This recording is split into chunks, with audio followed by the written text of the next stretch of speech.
Imagine having the luxury to live in any 5-star hotel that you want, having the luxury to book business class flight tickets, having access to 24/7 cabs and the most expensive food with all the expenses being taken care of.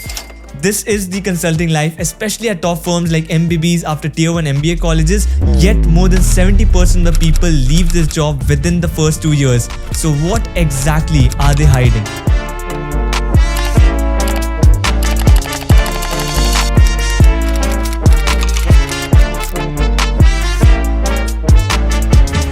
See, this is not a video against consulting or for consulting. This is a video on what exactly is management consulting, the work that you will do, the schedule that you will have. Some people will absolutely love the work that I mentioned, whereas some people would absolutely hate it. And if you're here just to understand how much paisa gets credited to your account, then let me clear it here itself. You will cross that 1 crore mark within 7 to 10 years itself. But the important thing is, will you like the work that you're doing for those 7-10 years? So coming to the schedule, Monday morning 6 a.m. flights, Friday night 11 p.m. return flight to your home, 3 to 5 days a week in a hotel, very common for a consultant. And 3 to 4 months into the schedule, a lot of people start craving for home cooked food, a stable life, and as I said, a lot of people keep enjoying it as well. And the 5-star hotels, you soon realize, is only for sleeping and having your breakfast. You do not really get the time to enjoy the luxuries. Like 14 hours workday is very common in consulting, like very common, 10 a.m. to 12 midnight. So the work hours are really long and the people already know this, but why do people still choose this path and why it's so competitive to get in?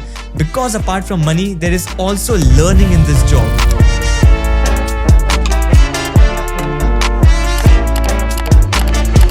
See, in consulting, you switch your projects and domain really fast. Probably in 3 months, you would be switching across different projects, and on these projects, you would be working with some of the experts in your company and some of the experts on the client side as well. People having done the same thing for 10-12 years. So you get a decade of knowledge in a 3-month project. So definitely the learning curve is very steep. But is the work so fancy as a consultant show that you speak to the CEOs and everyone every time? See, it's not completely false, but not completely true either. In consulting, your career trajectory would look something like this, and after an MBA, you would enter the firm as an associate consultant or a consultant, and here less than 1% of your work will be interaction with the CEOs. That is like 1 in 100 days, which is still a lot for an entry-level candidate.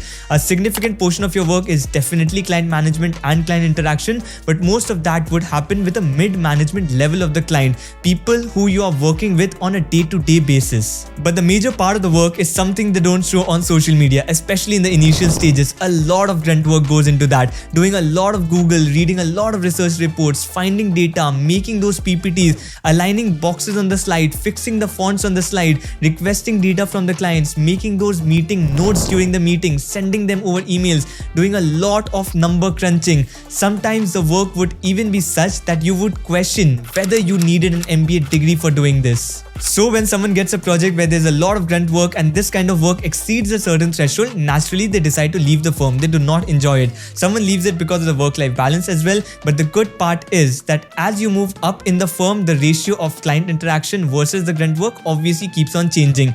And definitely client interaction also has its own set of challenges. Does not mean that your life will get easy in the firm. But yes, it has its own set of challenges, and that's something we'll discuss in another video. But if you ask me the real reason why a lot of people leave the firm in the initial few years, it is something a lot of people ignore in the initial years, at least when they are dreaming for and applying for these consulting firms, and that is the culture of the firm. See, consulting is an environment where you have put the most competent people, the academically most successful people under one roof. So naturally that brings with it a kind of a competitive spirit that is ingrained within them. They cannot see themselves losing. And that's exactly how the managers and partners have seen their seniors as well. 14 hours workday is very normal for them. And if you are not able to put that many hours in a particular day, then there is something definitely wrong with you and not with the project or with the firm. So the expectation will be huge from you as well. You would be expected to work at 120% efficiency. Remember, your manager and partner is also working for 15-16 hours a day. They would not have the time to train you end to end on any project, so naturally they would expect a lot from you, and in case they have to do your work as well, naturally they would not be very kind to you. So why would someone join consulting? One, as I told, it's about the money. It's a highly rewarding career, one of the most high paying jobs. Definitely it will reward you in terms of money. Second, about the learning opportunities that you get and the kind of exit opportunities that you get once you leave the firm. firm.